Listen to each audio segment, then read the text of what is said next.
एक अर्धो कलाक तमे अहींया આગળ આવ્યા, ઘાસ અને લાડવા પશુઓને ખવડાવ્યા, એક અંદરનો આનંદ તમને પણ થાય કે આપણે આ એક સરસ મજાનું કાર્ય કર્યું।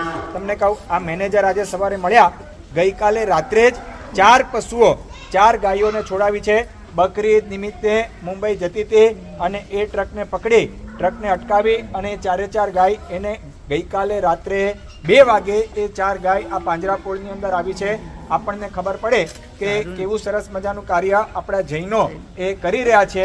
તમને પણ ખાસ કહું કે આજે તમને ખૂબ આનંદ આવ્યો છે આ પશુઓને ઘાસ ખવડાવવાનો।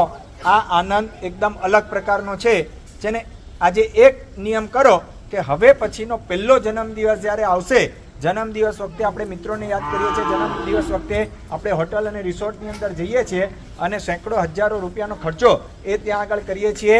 કદાચ 2 કલાક 4 કલાક રિસોર્ટની અંદર જઈએ પછી કશું આપણને મળતું નથી।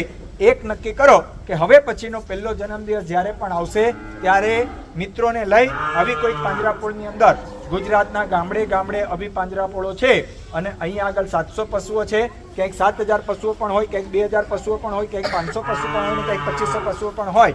અને આ પશુઓને આપણે યાદ કરવા છે। જેને નિયમ લેવો હોય એને નિયમ, આજે નિયમ આપો કે હવે પછીનો પહેલો જન્મદિવસ જ્યારે આવશે એ જન્મદિવસ હું પાંજરાપોળની અંદર પસાર કરીશ। મારા મિત્રોને લઈ હોટલ અને રેસ્ટોરન્ટની અંદર નહીં જાઉં, હોટલ અને રિસોર્ટની અંદર નહીં જાઉં, પણ આવી કોઈ પાંજરાપોળની અંદર જઈ અને પાંજરાપોળની અંદર જઈ અને પશુઓને ઘાસ હું મારા પોતાના હાથે ખવડાવીશ। આ જેને નિયમ લેવો હોય એ નિયમ લઈ શકે છે।